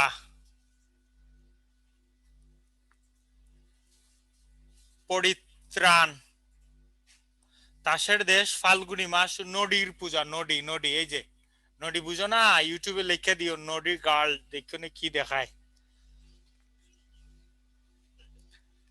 কালমি গায়া, তোমরা মনে করো না আমি ইউটিউবে এগুলি সার্চ দেই।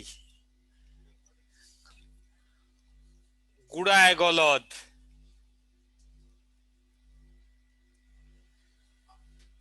মাস্টার মানুষে কোনো কিছু করলেই দোষ। বোনরে নিয়ে রিক্সায় উঠলেও কয় ও স্যারও অবশেষে শুরু করছে। চন্ডালিকা, বাঁশরি,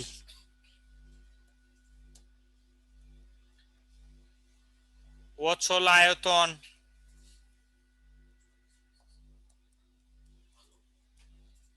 ডাকঘর,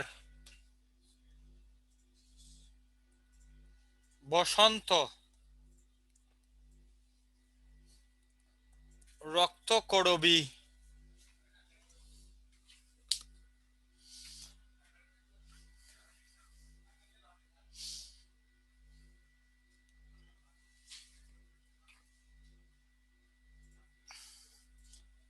লেখো লেখো।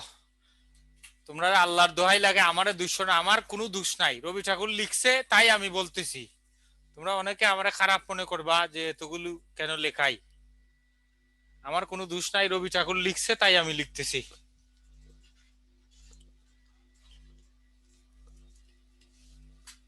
লিখো। কালের যাত্রা,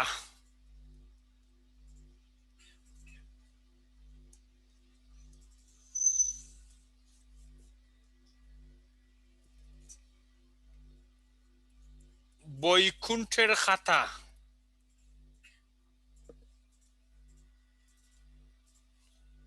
লিখো বিসর্জন,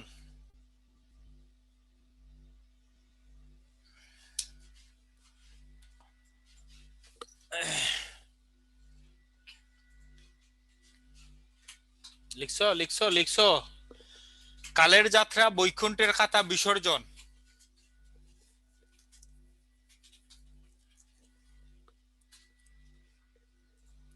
যার শেষ না হে যেন বলে আমার শেষ না। শেষ পার্টির কথা তো বারবারই শুনলাম। আচ্ছা, মনে রাখার টেকনিক এটা একটু আছে, এটা হচ্ছে তোমরা আমাকে ইন্ডিভিজুয়াল নক দিও।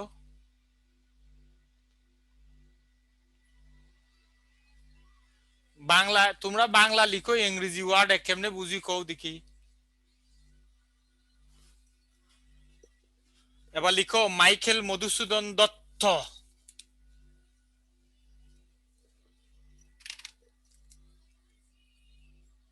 মাইকেল মধুসূদন দত্ত নাটক লিখো।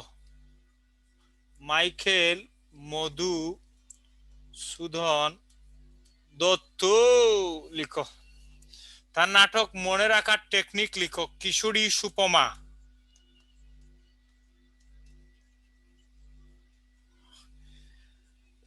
কিশোরী সুপমা এটা টেকনিক। মা দিয়া লিখো মায়া কানন। প দিয়া লিখো পদ্মাবতী। সু দিয়া লিখো সুভদ্রা। রি দিয়া লিখো রিজিয়া। স দিয়া লিখো শর্মিষ্ঠা। কি দিয়া লিখো কৃষ্ণকুমারী। কৃষ্ণকুমারী। মায়া কানন, পদ্মাবতী, সুভদ্রা, রিজিয়া, শর্মিষ্ঠা, কৃষ্ণকুমারী। কে যেন বলছিল টেকনিক দরকার, একটা টেকনিক দিলাম মোনাজাতের সময় আইসা।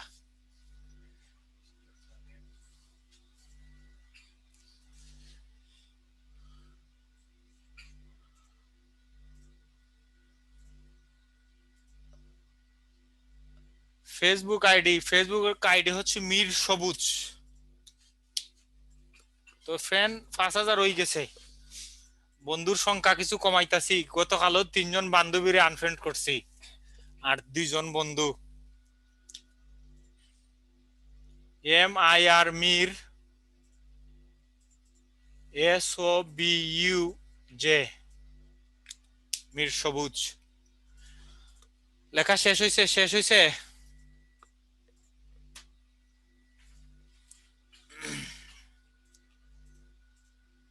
লেখা কি শেষ হয়েছে?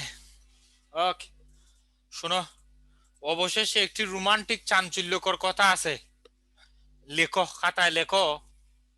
লেখো, আমাদের সময় শেষ হয়ে যাওয়ায় ক্লাস এখানে শেষ।